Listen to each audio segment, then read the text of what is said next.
सोन पावली.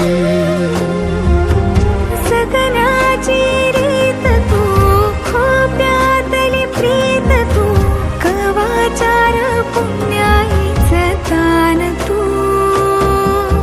केवड्याचं पान तू, कस्तुरीचं रान तू, पाहुळल्या जीवाचं गभान तू.